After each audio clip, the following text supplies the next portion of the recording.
বন্ধু গাড়ি কিনলাম। আব্বা, আমার সব বন্ধুদের মোটরসাইকেল আছে, আমার কেন নেই? তোর বন্ধুর বাবাদের তো অনেক টাকা আছে, তোর বাপের তো আর নেই। তোমার বন্ধুরা তো সব বড় লোক, তা তুমি কেন গরিব?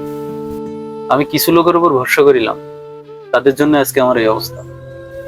তুমি প্রতিশোধ কেন নেওনি? তারা তো আমার শত্রু ছিল না, তারা আমার আপনজনই ছিল।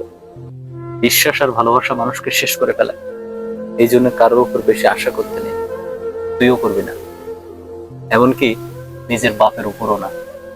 যা করবি সবকিছু নিজে নিজেই করবি। আব্বা, তুমি আমার ক্ষমা করে দাও আব্বা, আমি আর কারোর উপর আশা করবো না আব্বা, যা করার নিজে নিজেই করবো আব্বা। তালি বাপ একটা কাজ কর, কোদাল আছে ওইখানে, কোদালটা নে জমিটা একটু চাষ করি আয় যা।